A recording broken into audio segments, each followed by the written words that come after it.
Kawan-kawan sekalian, hari ini digelar persidangan untuk perkara 168 yang diajukan oleh Partai Buruh beserta sejumlah serikat pekerja. Pada persidangan hari ini agendanya adalah pemeriksaan ahli. Kami menghadirkan satu orang ahli dari Universitas Gadjah Mada, Dr. Amalinda, yang menerangkan tentang dampak dari berlakunya Undang-Undang Cipta Kerja terhadap kaum buruh.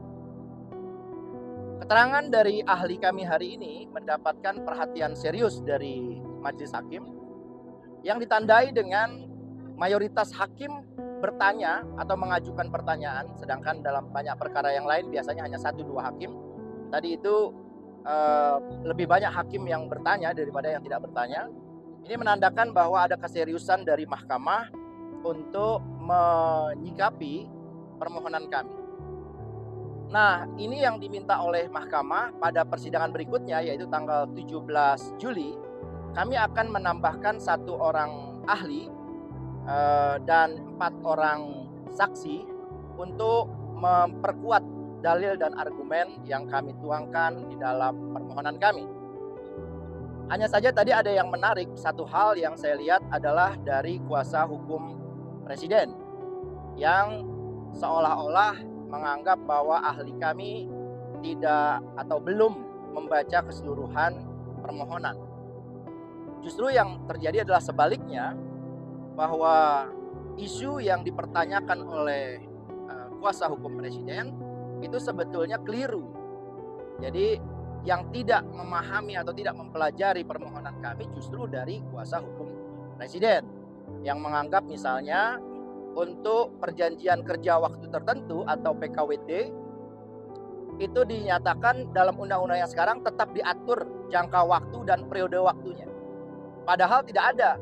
Maka sebelum sidang ditutup saya menyampaikan konfirmasi agar majelis menyadari kekeliruan dari kuasa hukum Presiden bahwa sesungguhnya Undang-Undang Cipta Kerja yang sekarang itu justru menghapus ketentuan jangka waktu dan periode waktu.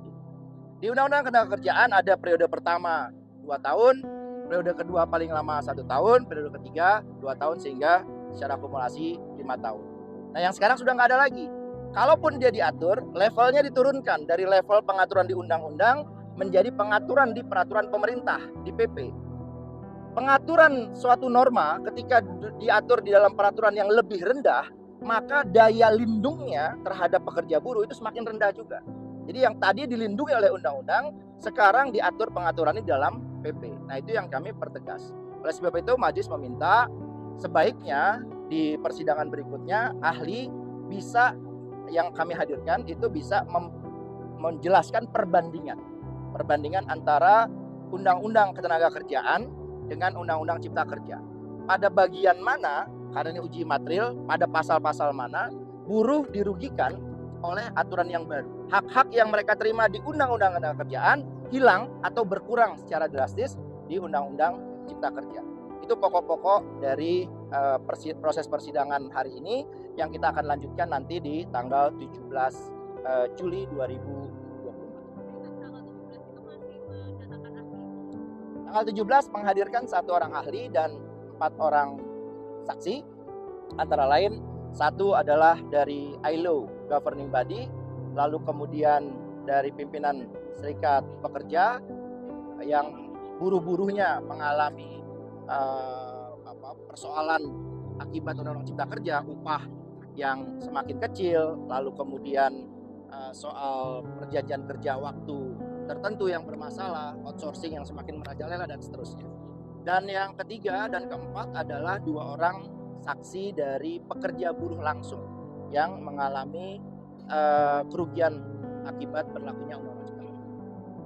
Tadi kan disampaikan kalau misalnya nanti hasilnya tidak memuaskan, maka nanti akan ada mogok nasional, berarti karena masih menunggu, berarti ini masih timbul gitu ya?